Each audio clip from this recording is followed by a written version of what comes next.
दो 11 से 10 मान होता होना है तो अभी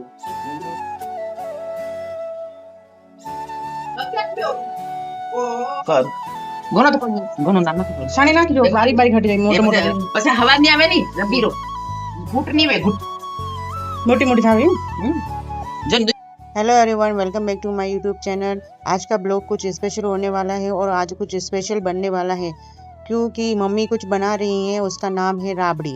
हमारे राजस्थान में जो राबड़ी बनाई जाती हैं वो आप लोग राब भी कहते हो।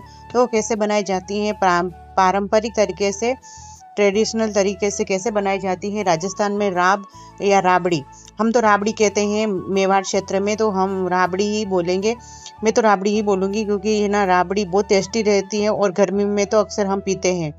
तो मम्मी पहले है ना इंडक्शन पे छाछ और आधा छाछ और आधा पानी करके वो उसको है ना इंडक्शन पे रख दिया है। और फिर उसमें है ना मक्का का दलिया होता है ना, वो डालते हैं। मक्का का दलिया अच्छे से दरदरा कर लेते हैं, ना तो ज़्यादा मोटा होना चाहिए और ना ही ज़्यादा बारीक होना चाहिए। और दलिया भी है ना सफ़ेद मक्के का होना चाहिए क्योंकि सफ़ेद मक्के की राब बहुत ही टेस्टी लगती है। पीले मक्के की राब तो इतनी अच्छी नहीं लगती जितनी सफ़ेद मक्के की राब लगती है। ठीक है, तो आप कभी भी राब बनाओ तो सिर्फ आधा पानी और आधा छाछ भी थोड़ी खट्टी हो तो आधा कर देना, नहीं तो लिमिट की खट्टी होनी चाहिए। इस वजह से मेरे थोड़ी भैंस की छाछ थोड़ी खट्टी है तो मम्मी ने आधा पानी और आधा राब, मतलब आधा पानी और आधा छाछ मिला के फिर ये राब बना रही। तो अब मम्मी जो दलिया डालते हैं ददरा कर पीस के जो दलिया डालते हैं ना, तो वो क्या है कि उसके ऊपर जो चापड़ा आता है ना, वो उसका जो छलने वाला वो ऊपर का होता है, तो वो है ना वो मम्मी है ना निकाल रही है उसको।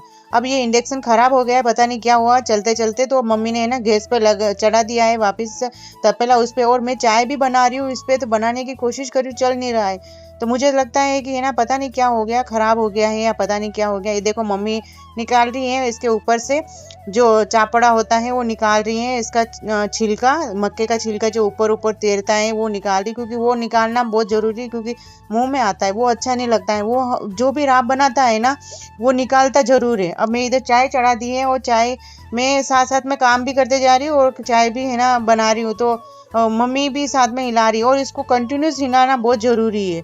अगर आप कंटिन्यूस नहीं हिलाओगे तो छाछ फट जाएगी और राब अच्छी नहीं लगेगी।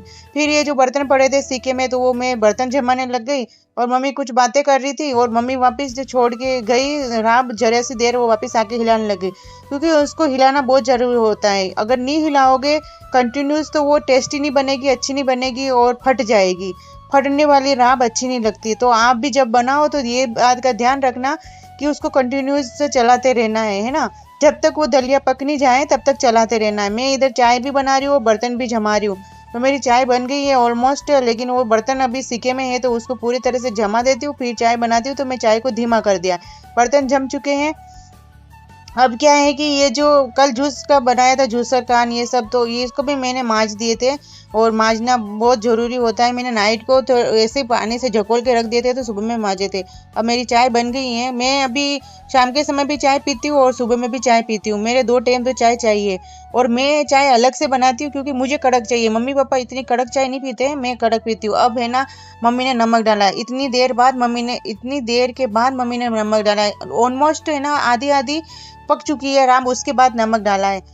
तो आपको भी ऐसा ही करना है अगर टेस्टी राब बनाने हो तो। और ये पारंपरिक तरीका है राब बनाने का। बहुत सारे लोग कितने के नए नए तरीके आ गए, नए नए टेक्निक आ गई हैं, आप कैसे कैसे बनाते हो। लेकिन ये जो मेवाड़ क्षेत्र में बनाने वाला मेरे तो है ना ये घारे की हांडी नहीं है, नहीं तो उसमें बनाते हैं। लेकिन मैं मम्मी तपेले में बना रही है, घारे की हांडी होती तो उसमें बनाते हैं, उसमें और भी ज़्यादा टेस्टी लगती है। अगर आपके पास मिट्टी का बर्तन है, घारे की हांडी कहते हैं हम, तो वो है तो उसमें बनाना। उसमें अब मैं शाम के समय चाय पी ली है और अब मैं शाम के समय का झाड़ू लगा रही हूँ। क्या है कि थोड़ा बहुत है ना अभी है ना उठी थी इन दिन के, मम्मी ने है ना गेहूँ साफ किए, उसकी खजली ना आई थी तो बहुत ज़रूरी होता है। ये मेरे को है ना सूट नहीं करती है गेहूँ की खुजली, जो खजली होती है ना वो गेहूँ की खे होती है, वो मेरे को सूट नहीं करती है, तो मेरे को खुजली चलती है। इस वजह से है ना बहुत झाड़ू लगा लेती हूँ। चाय तो पी ली मैंने, झाड़ू लगा लेती हूँ, फिर उसके बाद सब्जी वब्जी की भी तैयारी करूँगी। लेकिन अभी है ना बस इतना सही काम है तो वो कर लेती हूँ, क्योंकि पापा अंदर पंखा भी लगा रही है। मेरा पंखा खराब हो गया था अंदर के कमरे का, तो निकाल के दिया है पापा ने मेरे को। अब ये दूसरा पंखा रेडी किया है पापा ने, तो अब वो लगाएंगे। अब पता नहीं क्यों ऑटोमेटिक की गर्मी इतनी तेज बढ़ गई है कि पंखे भी नहीं चल रहे हैं, पंखे भी ऑटोमेटिक चल रहे हैं। इतनी गर्मी है राजस्थान में। अब है ना, पता नहीं आगे का क्या होगा। अब मैं है ना झाड़ू भी लगा लिया है, ये राब भी बन के तैयार है, मैं पी लेती हूँ। आज के लिए आपको है ना बता रही हूँ कि राब कैसे बनी कैसे नहीं बनी है। अच्छे से पक गई है, और इसका दलिया भी होता है ना, जो अच्छे से फूल गया है, मोटा मोटा दलिया हो जाता है। ये देख सकते हो आप, इतना अच्छे तरह से फूल गया है। आप भी इस तरह से राब बना के देखिए, बहुत टेस्टी बनेगी, और कमेंट करके बताना कैसी बनी। मेरी वीडियो अच्छी लगी हो तो वीडियो को लाइक करिए, एक कमेंट्स कर देना। मिलते हैं नेक्स्ट वीडियो में, तब तक के लिए राधे राधे।